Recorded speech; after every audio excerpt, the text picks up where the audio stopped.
Fala galera, tudo bem? Tudo bem com vocês? Aqui o professor Nilo Júnior, prontérrimo para mais uma aulinha nossa nesse nosso bloquinho. E bloquinho esse, galera, que é um bloquinho quanto especial. Por quê? Aí você vem e fala, professor, que bloquinho é esse? Pelo amor de Deus, não aguento mais bloquinho não. Vamos lá, tio explica por quê. Hoje, galera, nós falaremos de uma coisa assim que não cai, não é muito cobrado em concursos, em vestibulares, em provas e tal, mas é de fundamental importância. Por que fundamental importância? Fundamental importância. Por quê, professor? Porque é o seguinte, hoje nós vamos falar um pouquinho, discutir só um tiquinho, rapidinho, sobre a história da língua portuguesa. Cara, professor, eu não quero conhecer não, é muito sofrimento. Não, mas a gente vai falar um pouquinho, porque hoje, meu povo, a partir desse momento, a partir de agora que você deu aqui o like, que você curtiu essa aula, que você abriu essa telinha, meu filho, já estava tudo programado para você ver sobre a relação da linguagem, beleza? Vamos lá. Professor, então agora iremos falar um pouquinho sobre a história da língua portuguesa. A história da língua portuguesa. E aí você já me pergunta, rápido assim, logo, o que você sabe, cara?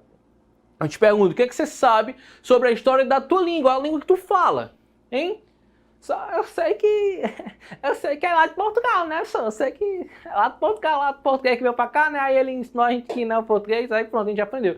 Só isso, bebê, só isso. Vamos lá. A primeira coisa, então, que eu quero que você se pergunte depois de ter esse pensamento tão, né, não tem nem adjetivo para ter esse pensamento. Mas vamos lá. Eu quero que você pense da seguinte forma comigo. Vamos lá. A língua, cara, o português que nós falamos hoje aqui, será que é o mesmo português que era dito lá no século XII, século XIII? Será? Não, né? Aí você sabe, não, lógico que não, só é diferente. Do século XIV, século XV é diferente do português de hoje. Aí eu te pergunto outra coisa, cara. Será que o português que nós falamos agora, hoje, ó, será que é o mesmo português raiz lá, o português raiz, quando os portugueses chegaram ao Brasil? Será que tivemos transformações? Será que aconteceu alguma coisa na língua portuguesa para que mudasse de repente a forma de nos expressarmos, de apresentar alguma ideia? Show, beleza. Combina aí, pega, só vai anotando essas perguntas aí.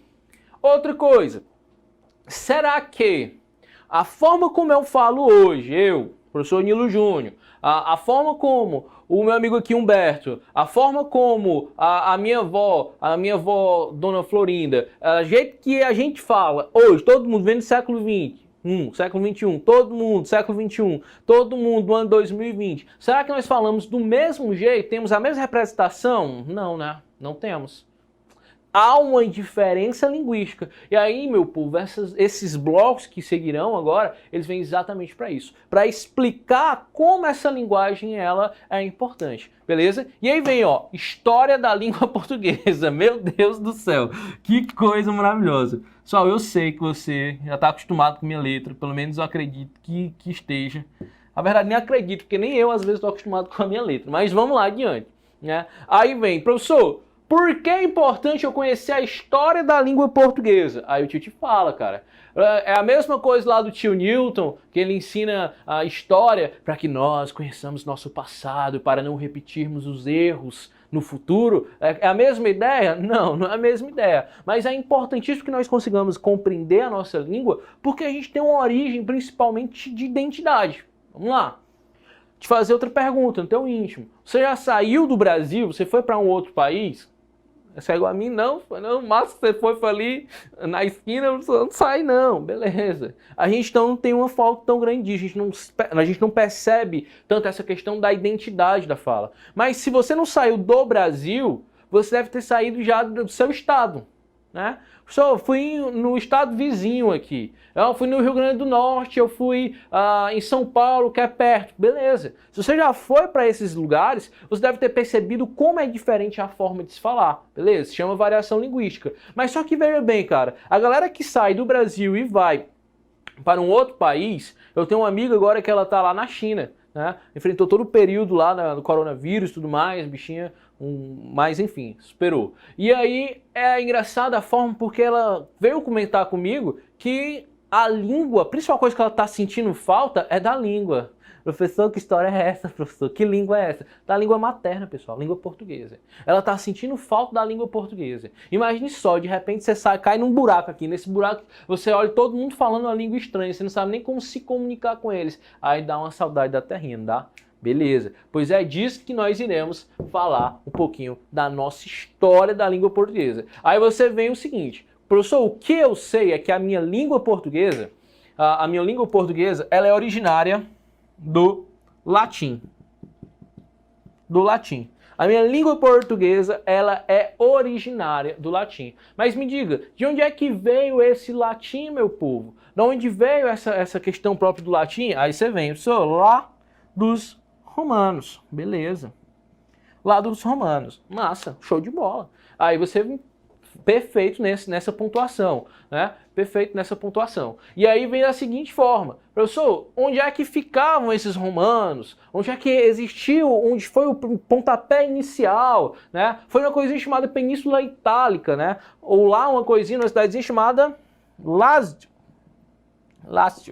Ah, pular, beleza. Mas a gente está falando lá do século, pessoal, nós estamos falando do século 3, século 4, século 5, meu povo. A gente está falando sobre desse período. Então, assim, olha só como a nossa língua, ela não começou agora, ela já vem durante um bom tempo, meu velho. Um bom tempo mesmo. Então, olha lá. Então, a gente já vai ter primeiro essa história, dessa descendência da nossa língua. Beleza, pessoal? Massa. E aí vem o seguinte, a língua, a partir do momento desse período, que nós vamos ter principalmente disputas.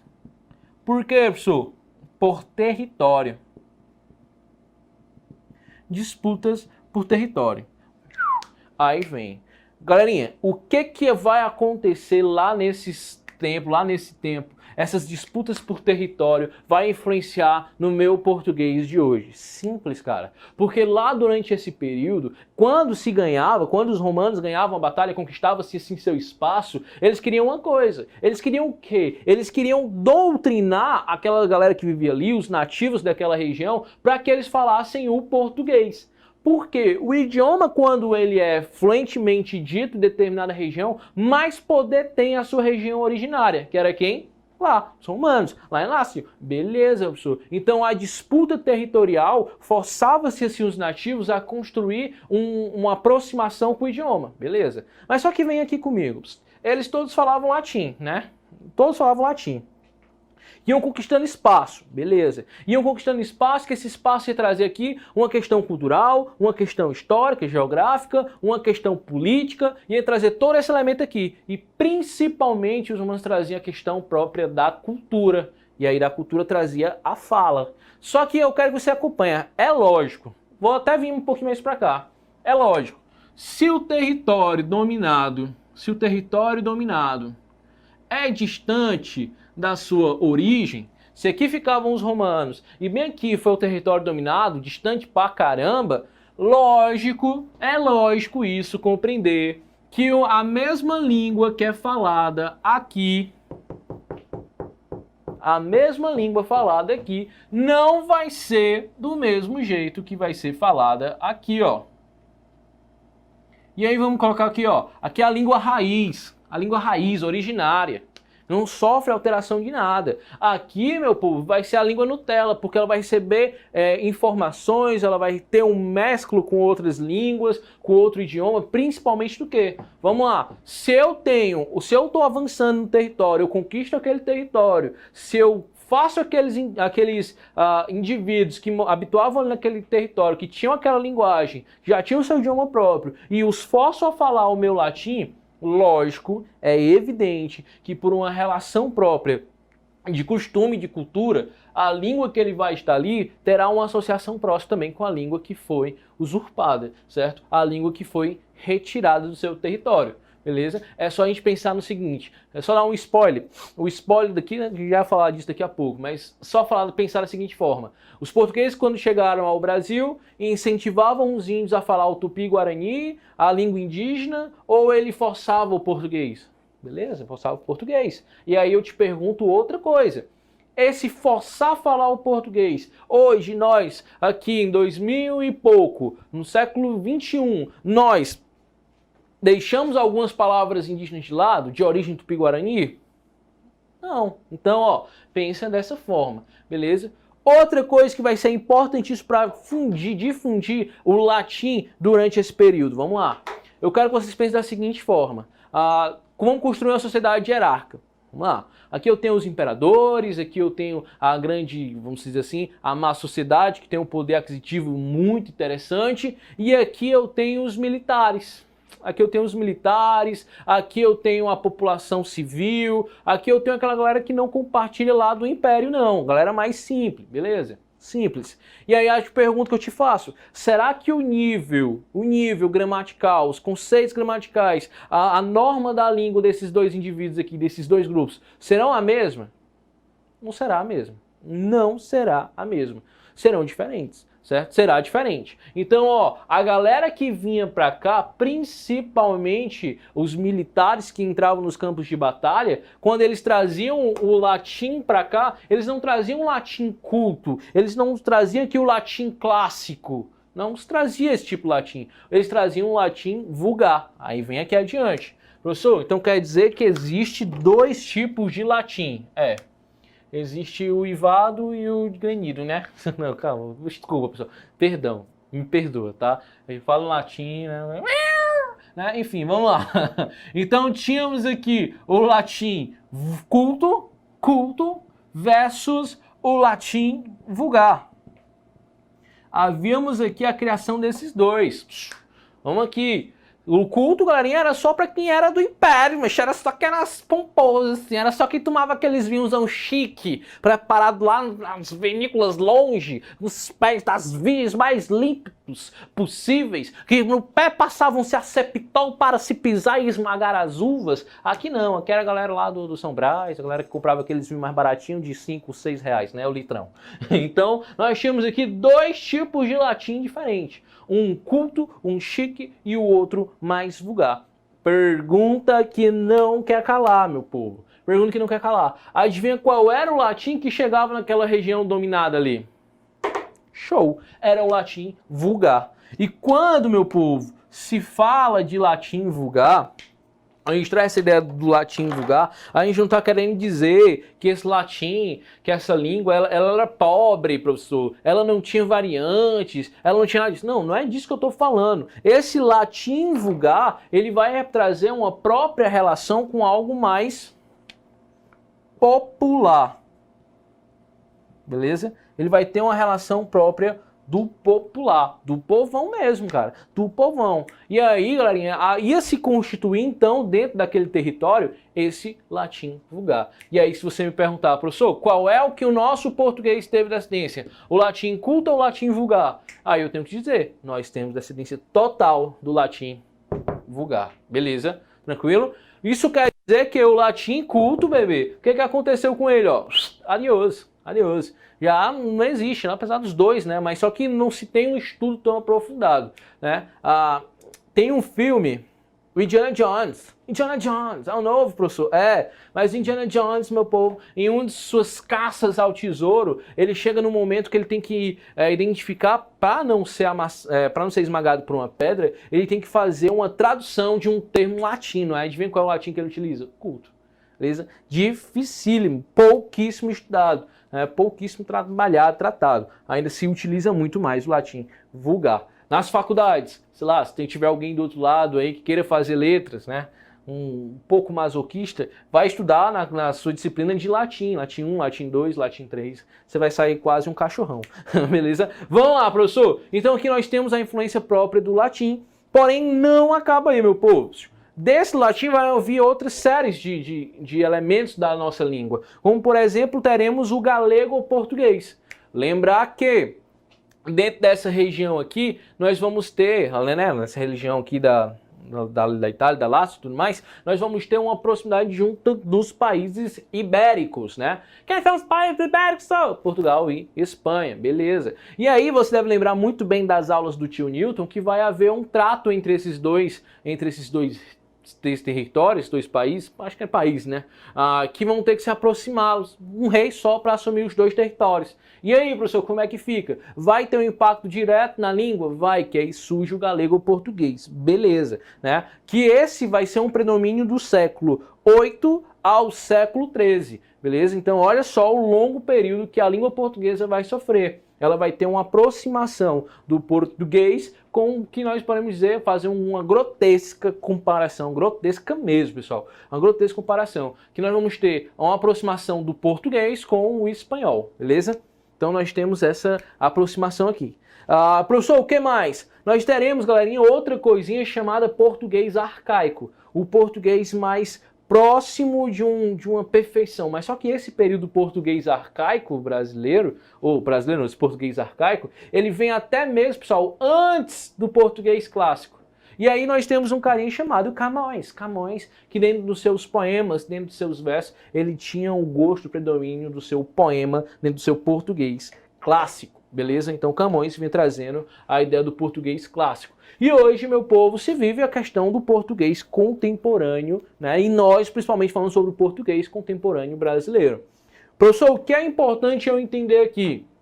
Vamos lá. Você deve lembrar muito bem que em 2010 foi assinado o tratado para um novo acordo ortográfico. O que é esse novo acordo ortográfico? Já tem 10 anos aí, né? Mais de 10 anos aí. O que foi esse novo acordo ortográfico? Simples. Foi essa tentativa de aproximar o português brasileiro com o português de Portugal, com o português da Angola, com o português do mundo inteiro, beleza? Então é uma tentativa, não na fala, meu chapa, que na fala é muito difícil mesmo, que iremos falar em outros momentos sobre variação linguística, vocês vão ver que é muito difícil a aproximação da fala, mas propriamente na escrita, beleza? Quer ver um exemplo? Crase. Aqui nós temos o sinal indicativo da crase. Então, quando você fala, por exemplo, eu vou à padaria. Beleza? Tudo muda. Se você for português de Portugal, Brasil, se você for Portugal, você vai falar o seguinte: eu vou à padaria. Olha que estranho. Imagina só você chega e fala, mãe, eu vou à padaria. Sua mãe fala, você tá gaga e feliz, né? Você tá gaga e feliz, né? Quase isso. Porque, ó, não existia propriamente a questão da junção da preposição e do artigo. Não tem essa junção de preposição e artigo lá em Portugal. Não se tinha. E aqui no Brasil, nós não falamos, né? Eu vou à padaria. Por quê? Porque nós tínhamos a soma da preposição mais do artigo e dava o acento indicativo da crase. Vou à padaria. Beleza? Coisa linda, coisa fofa. Tranquilo? Massa? Então, ó, há uma tentativa de aproximar essas duas linguagens, essas duas escritas, tanto no Brasil quanto de outros lugares que falam a língua portuguesa. Beleza, bebezão? Só o filé. Massa! Só que aí, como o tio falou, né? A gente tem uma leste total do latim vulgar. E aí eu já dei até o spoiler para vocês. E quando nós falamos sobre esse português contemporâneo brasileiro, ele está associado diretamente, tem uma grande responsabilidade dentro desse período da divisão da língua do português no Brasil, português de Portugal, português de Angola, que são os períodos das grandes navegações, cara. E aí você me diz, professor, as grandes navegações, beleza? Quando se chega aqui ao Brasil o português, né, e traz dentro das suas embarcações, né, a comitiva de Jesus, eu sou de Jesus, eu sou de Jesus, eu sou de Jesus. Professor, chega os padres, né? Nós temos que dar atenção a um carinha chamado Padre Anchieta. Padre Anchieta.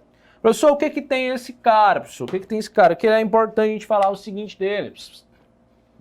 O que tem esse carinha aí que é importante para nós e para a nossa língua? Vamos lá. O Padre Anchieta, ele vai ser considerado pelos índios nativos aqui como o pajé branco. O Tupanajé. O que é isso, professor? Um homem branco ser pajé, professor. Pode isso, Arnaldo? Pode. E era ele. Padre Anchieta se aproximou dos índios para entender um pouco mais sobre a sua língua, sobre o Tupi-Guarani. Aí vocês falam, aí o cara se aproximando, ó, um cara amigo, um cara verdadeiro, tentando se aproximar do índio pra, né, entender a língua dele, a necessidade real que o índio tá tendo, professor. Esse cara é bom. Olha só o que o Padre Neto fez, cara. Ele criou a primeira gramática tupi. Primeira gramática tupi. Guarani. Aí você fala, que homem bom, que homem divino, ó Senhor, que homem majestoso. Beleza, agora escuta. Ele criou a primeira gramática tupi-guarani, com tradução direta para português. Tradução direta para português. Pegavam-se esses livros, mandavam para onde? Mandavam lá para Portugal, mandavam lá para onde a galera estava formando os novos padres, né? Que esses caras que iam lá, eles iam aprender um pouco do Tupi-Guarani antes de vir para o Brasil para fazer a comitiva catequese, né? Fazer o período catequista no Brasil. Catequese. Período catequese no Brasil, beleza? Então, olha lá, Padre Anchieta, ele fazia isso e trouxe uma importantíssima influência para a construção, para a criação desse novo português. Só que aí você tem que ter o seguinte: quando os portugueses descobriram o Brasil, né? Descobriram o Brasil, até o momento que os portugueses deixaram o Brasil de ser propriamente catequese, obrigado. Catequese. Catexe, Vamos lá, adiante aqui. Até o período que nós tivemos aqui do... perdi o final... Não, achei agora. Até o período que teve o achamento do Brasil, até realmente o período que se houve a população, tivemos a questão dos holandeses. Aí você me pergunta, será que os holandeses, principalmente aqui no Nordeste, ó... Será que principalmente aqui no Nordeste, trouxe alguma influência para o português daqui? Trouxe. E muita, cara. Trouxe muita influência. Beleza. Expulsam os holandeses. Expulsam. Vem os franceses. Vem os franceses. Os franceses têm uma coisa engraçada que nós temos também na fala. Qual é isso, ó? Ó aqui, ó. Os franceses, toda palavra, duas palavras, vou colocar aqui, ó. Primeira palavra e a segunda palavra. Se a primeira palavra terminar com a consoante e a segunda palavra terminar com a vogal, a primeira com a consoante e a segunda com a vogal, o que os franceses fazem? Mon amour, français. Professor, o que eles fazem? Eles juntam. Eles juntam assim as duas frases, beleza. Uma sonoridade só. E quando um nordestino, somente sim, galera do Ceará aqui, quando tá aperreado, ele faz a mesma coisa. Ele, quando tem uma palavra que termina com uma consoante, ele emenda as duas também, aí é uma corra louca. Beleza? A influência dos franceses, aí você fala, pessoa, você fala lá, francês. Olha aí, outra coisa, uma briga gigantesca. É biscoito ou é bolacha? É biscoito ou bolacha? Só biscoito ou bolacha não tem diferença, tem? É biscuit. Biscuit, français, mon amour. Biscuit, quando nós temos duas com recheio no meio. Biscuit. Bolacha é só uma. Então, por exemplo, se eu pego duas bolachas, coloco com margarina no meio, fica biscuit. Francês também, olha que influência maravilhosa, cara. Que coisa linda, professor. Segue o baile. Então, ó, continuando aqui.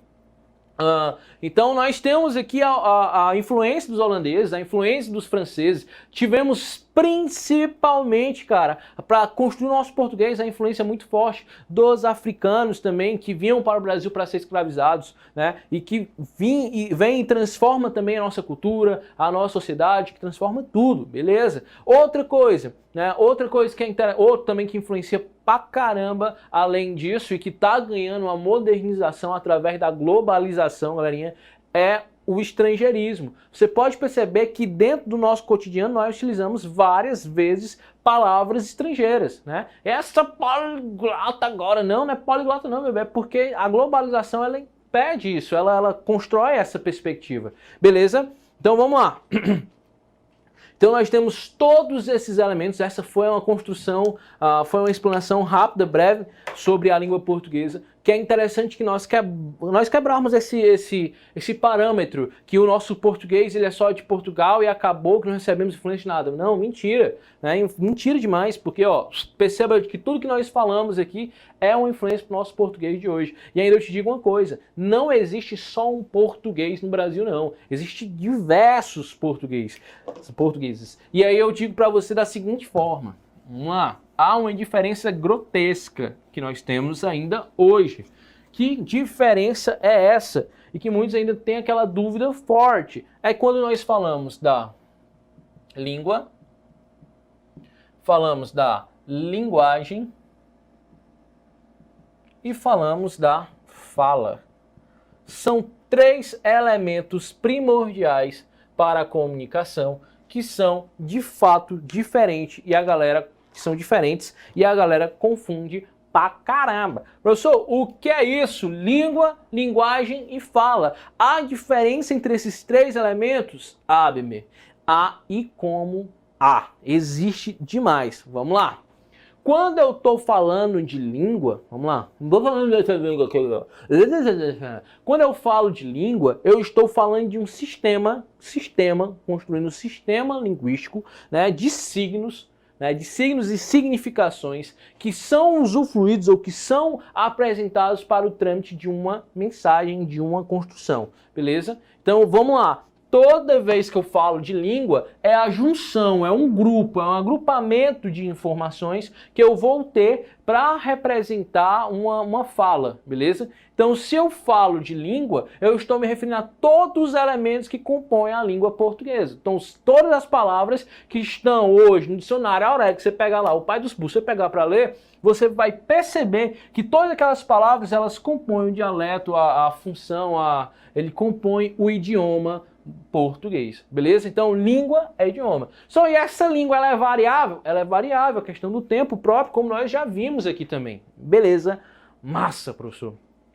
Que vai ser diferente, por exemplo, de linguagem. Quando eu falo de linguagem, aí já é diferente. A linguagem já não vai ser propriamente a organização, não vai ser mais a junção daquelas próprias palavras que vão estar todas elas sendo construídas através de regras, né, de normalizações para elaborar uma comunicação. Não é essa, beleza? Não, outra coisa que a gente tem que falar também, que a língua ela é construída de um elemento social, beleza? Então, professor, se eu falo que a língua é construída através de um elemento social, eu estou dizendo da seguinte forma, que eu não posso jamais ter um idioma que só um cara fala. Não dá, o cara inventar um idioma próprio. Aí eu posso dizer que ali é uma língua, não, se só ele fala, se ele não interage com ninguém, não dá. Beleza? Então, ó, a língua, conjunto de regras para poder, através dessa unificação dessas ideias, desse elemento que compõe a língua, poder formar uma comunicação de principalmente cunho social, beleza? De uma comunidade específica também. E quando eu falo de linguagem é diferente, a linguagem é uma cor mais ampla, né? A linguagem é mais ampla. Lembra aquela questão que o tio falou de significação, de signo e significado? Tá aqui, ó. Pronto. Quando eu falo de linguagem, já é a representação de símbolos para a nossa língua. Como assim? Você já ouviu falar de um carinha chamado Mr. Bean? Mr. Bean, adorava o Mr. Bean, cara. E o Mr. Bean tem um filme dele que ele chega nos Estados Unidos e aí ele tá lá no carrão dele, no carro do cara que foi pegar lá na rodoviária, no aeroporto, e aí de repente ele muito encantado com tudo, um rapaz, né, do interior, dos interiores, e aí uma meninazinha que tava ao lado foi e deu um cotoco pra ele. Deu, toma, um cotocuzão. Ele olhou assim, ele olhou pra meninazinha, a meninazinha corra mais fofa, mais linda, dando cotoco, então ele pensou, opa, pera aí. Se ela tá dando cotoco é porque isso é legal. E aí ele passou então a dar cotoco para todos que passavam por ele, ele tava lá dando cotoco. Beleza, sou massa. Então, ó, quando a gente fala sobre a representatividade da linguagem, é a forma como nós vamos nos comunicar através dessa compreensão, desse entendimento de signos, beleza? De estrutura, uma estrutura linguística, certo? E aí, quando a gente fala de linguagem, a gente já sabe que essa linguagem ela pode vir de formas diferentes. Como assim de formas diferentes? A gente sabe que essa linguagem ela pode ser uma linguagem verbal, ela pode ser uma linguagem não verbal, e sabemos que ela pode ser, por que não, uma linguagem mista. Professor, o que seria isso? Linguagem verbal, não verbal e linguagem mista. E vamos lá, quando eu falo da linguagem verbal, é através dos elementos da representatividade da fala, seja através da própria fala, certo? Então esse elemento linguístico verbal, ele pode ser representado através propriamente da fala, quanto também, bebê, sim, através da escrita. Então, tudo isso que o tio está colocando aqui no quadro é a construção de uma fala, de uma linguagem verbalizada? É, beleza? Show! Professor, e quando a gente fala da linguagem não verbal? Pronto, show! Linguagem não verbal vai ser através de representação de gestos, vai ser através de movimentos, de cores, de sons, cara. A sirene de uma ambulância que passa do outro lado da rua, a representação das cores, olha só que cor linda, das cores na virada do ano, questão até propriamente cultural da nossa língua aqui, por exemplo, professor, eu vou passar a virada do ano de branco, porque eu quero paz, né? Você já sabe logo cada um, aquela ali que é paz, né? Tá fazendo coisa errada, tá andando com gente ruim, aquele ali amarelo é pobre, pobre, né? Aquele ali, é esperança, né? De vermelho aí, encalhado, não tem jeito, né? Você sabe. Então, quando a gente fala da linguagem não verbal, ela está sendo representada através de gestos, de cores, de movimentos, né? De movimentos, professor, sim, de movimentos. Né? Se você vê um monte de gente correndo aqui, você vai ficar parado? Vai que não sei o quê. Né? Você está na parada e você vê um monte de gente correndo, igual as pegadinhas do Silvio Santos, você vai correr também, é comum. Então, o próprio movimento, as expressões corporais, tudo isso vai se encaixar na linguagem não verbal. Tranquilo? E já quando eu falo da linguagem mista, vai ser a mescla da linguagem verbal mais a linguagem não verbal. Beleza? Essa utilização. Professor, qual seria? Aí vem os quadrinhos, né? As histórias em quadrinhos, as charges, né? Podemos trazer também os videoclips. Os videoclips é o novo videoclips. A gente pode trazer os videoclips, por quê? Porque a utilização propriamente de uma linguagem verbalizada, né, a linguagem verbalizada na fala, e há também a representação de sonorificações dos instrumentos musicais, que é a linguagem não verbal. Então a música é um elemento misto, por exemplo. Beleza? Massa, show! Professor, e já por último, ficou faltando só falarmos sobre a fala. E aí quando a gente fala sobre fala, cara, é importantíssimo que é a representação da língua nesse elemento de linguagem, a fala, beleza? Ele vai trazer um pouco dos dois. Show? Beleza, massa. E aí você vai pensar da seguinte forma, quando nós temos a representação da fala, nós sabemos que vai representar vários elementos, mas um desses elementos se chamam nível da fala, o nível da fala. Como assim, professor? O nível da fala? Nós vamos dividir a fala, pessoal, em elementos, dividir a fala em questões linguísticas de níveis. Como assim? Volta bem para cá, ó. Aqui, ó. Nós temos o latim culto e nós temos o latim vulgar, beleza? Nós temos eles dois, né? E aí, a gente, quando for falar, volta para cá agora de novo. Vem para cá, vem para cá. Quando a gente fala desse elemento aqui, a gente tem que lembrar de lá, do culto e do vulgar, porque a gente vai poder representar a nossa fala dessa construção. Vamos lá. Então eu posso ter uma linguagem formal,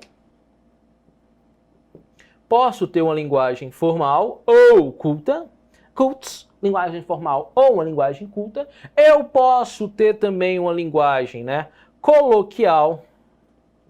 Posso ter uma linguagem informal, coloquial. Posso ter uma linguagem propriamente informal. Ou posso dizer também, né, uma linguagem vulgar ou popular, beleza? Posso ter esses elementos. Além de tudo isso, bebê, eu posso ter a linguagem, né, no nível técnico ou científico. Eu posso ter a linguagem no nível técnico ou propriamente no nível científico. Mas acaba por aí, professor? Não. Eu posso ter a linguagem, a fala, né, sendo representada através também de um outro elemento, como regional.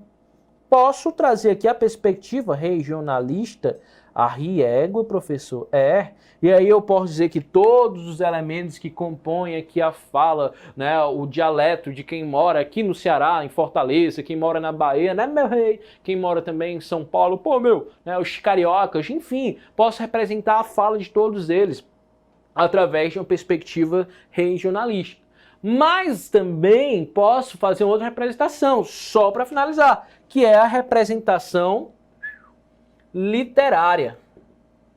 ou artística.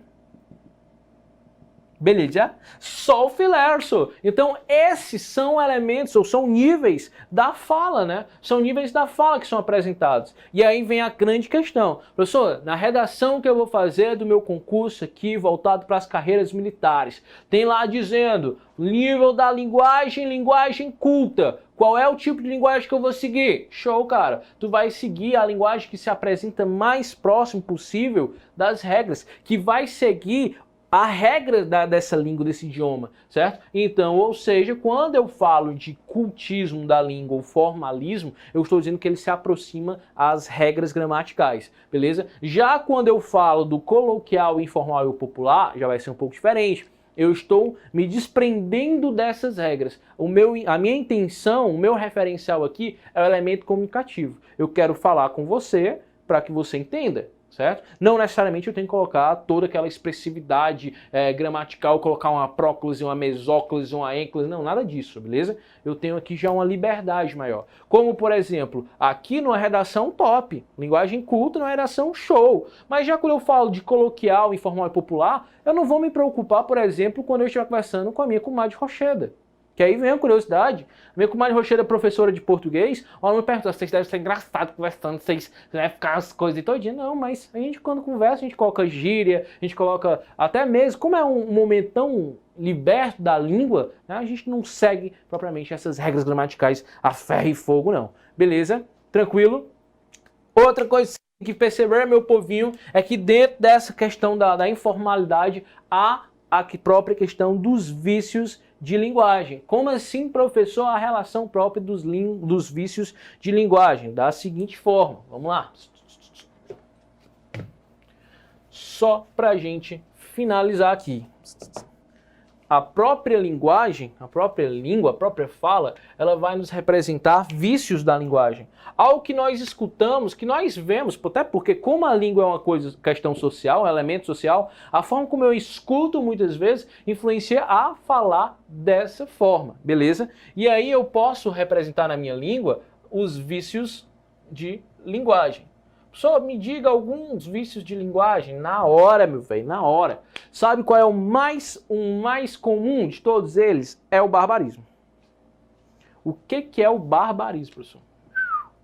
O que é o barbarismo? É o barbaridade, tchê? Não, barbarismo, cara, é os erros linguísticos que nós temos, esses desvios linguísticos que vão apresentar, vamos dizer assim, uns erros, né? Até uns erros um pouco desagradáveis, como por exemplo, a pessoa ela fala o pneu, escreve o pneu, não pneu, ela fala pneu, né? Outra que é muito comum, o cara vai lá e coloca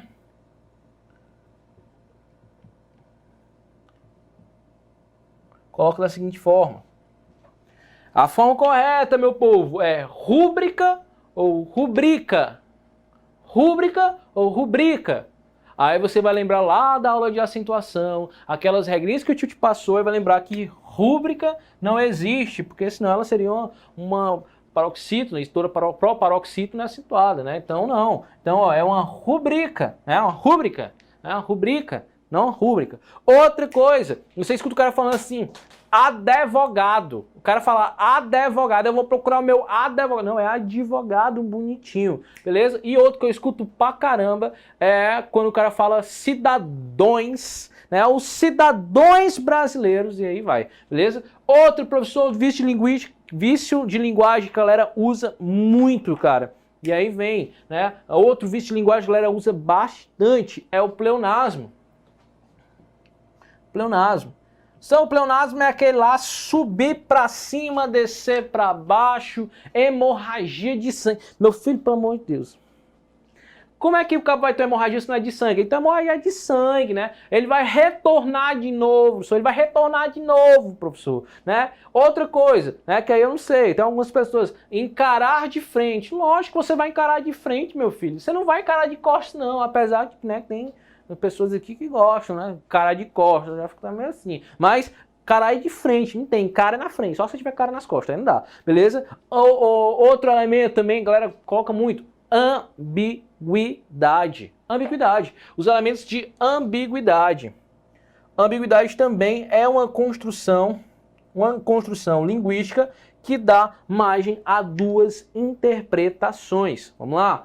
E aí eu lembro sempre, quando eu falo de ambiguidade, de uma frase, né, que minha irmã deixou o cachorro, a minha irmã deixou o cachorro fugir, né, o cachorro que é do meu irmão, e minha mãe falou assim, menina, o cachorro do teu irmão fugiu de novo. Eu falei, pronto, saiu de casa, um quarto vago. Né? O cachorro do teu irmão, mal sabia que ela tá falando do Spike lá do cachorrinho, não do cachorro do Farage do meu irmão. Mas enfim, né? Outra, uma reportagem que eu vi, essa reportagem foi algo incrível, né? Foi algo incrível, que foi o seguinte, foi um psicólogo, que ele estava dando conselhos, assim, ele falou assim, se você não gosta de alguém, escreva cartas para essa pessoa, depois você pega as cartas, né? Você fala assim, você escreve as cartas, escreva para pessoas que odeia e depois as queime. Entendeu? Escreva as cartas para pessoas que você não gosta e depois as queime. Então o cara, ele estava incentivando aos outros matar um ao outro, assim por diante. Queimar quem? As cartas ou a pessoa que eu não gosto, né? Algumas pessoas vão lá e pegam aquelas pessoas, né? E até que faz bom, né? Faz bem. Então, meu povo, segue o baile. Então esses são os principais elementos de vício de linguagem: barbarismo, pleonasmo, ambiguidade. Há ainda a cacofato, que é quando nós temos uma relação própria de sonorização, né? A cacofonia, a sonorização, né? Que é um pouco desagradável. E aí eu lembro de uma atriz muito, só para finalizar, lembro de uma atriz muito famosa, que ela, no Dia das Mães, ela falou assim, mãe, queria agradecer você por ter metido. Por ter metido. O cara escreveu metido, tá certo, metido. Mas olha só, você ter metido. Metido em quê, minha senhora? Calma, isso é um perigo, minha querida, isso é um perigo. A outra também, né? Ó, uma música que tá muito comum aí, o do passe álcool aqui, né? Passa álcool aqui, passa álcool aqui. Passa álcool aqui, né? Você fala, isso é imoralidade, né? Então, meu povo, esses são os elementos principais de vícios de linguagem. E finalizamos o nosso bloquinho de hoje, galerinha. Até a próxima. Valeu!